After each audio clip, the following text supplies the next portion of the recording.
In this video we will look at the Yashica T4 Super D.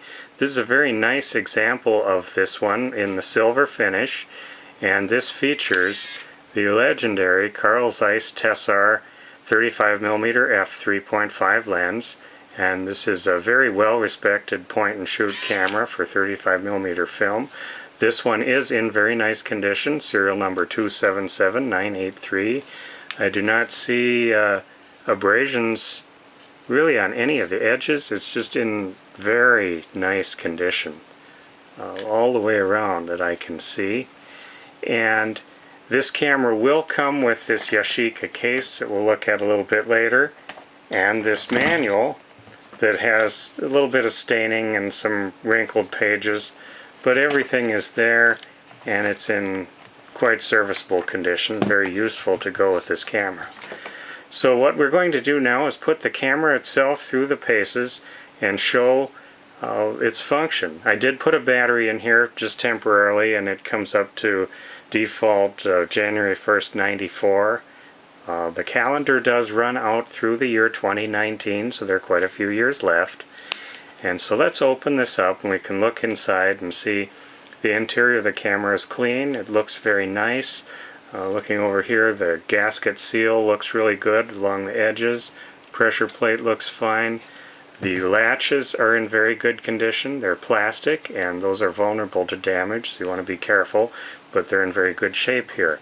Now I do have a scrap roll of film, and we are going to put that into the camera and thread the leader across into the place where it will catch when it starts up, and we'll close it up, and there we see that looks, yep, it goes up to picture number 1. The first picture, now we'll open it up and we will first verify that the flash works,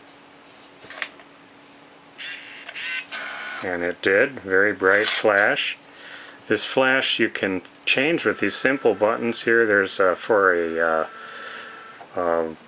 red eye reduction where it does a kind of a pre-flash, and let's see how that works.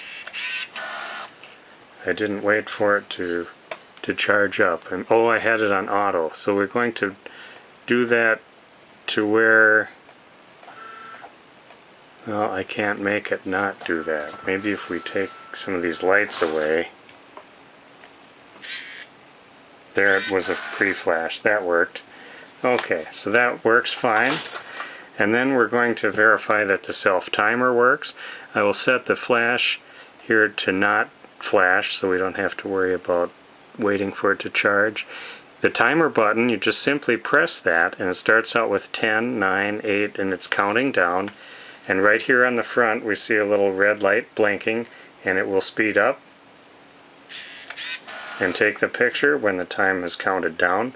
So the self-timer works, and the flash works. The film transport is counting up to 5. What I'm going to do now is just pop off whatever's left of this little short roll. It's just a test roll, probably no more than about 10 pictures. And you can see that it's counting up here. Okay, there it reached the end. So now we're hearing the motor rewinding the film. 8, 7, 6, 5, and it'll go all the way down to 0. And we'll run a little bit more to ensure that all the film's wound back into the cassette.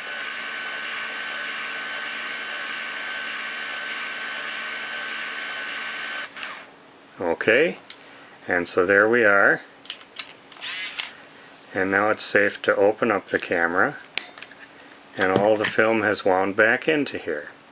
So if we wanted to, we could process that. And I actually did film test this camera with some black and white film that I developed the negatives and scanned.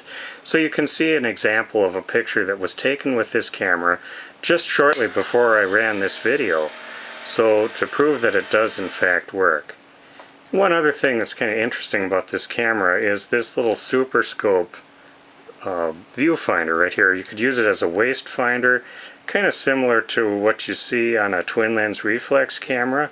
So you can hold it down kind of a stealth position down by your waist and take pictures and still have a sense of what's in view. and it doesn't look so obvious as when you have it up at your eye. So, a very nice example of this camera. I will very carefully pop the battery out. No batteries included with this, but there we go. The battery can come out. A very clean battery compartment. Very nice. This has always been opened quite carefully so that there's very little damage around the door there. Very nice. And then if we put this back in this case, it is the correct case for this camera.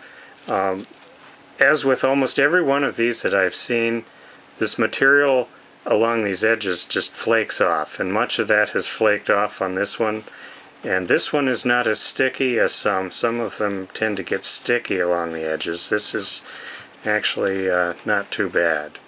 But be aware that the case shows all that wear along all the edges. It's got a belt loop here on the back. And then also included, as I had noted, was this manual.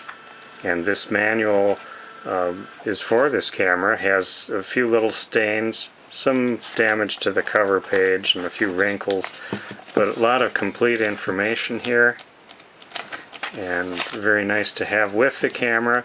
And the strap itself is very nice and contains a little tool for operating the little buttons on the back for setting the date and time and choosing those options. So that is the little overview of this Yashica T4 Super D 35mm camera.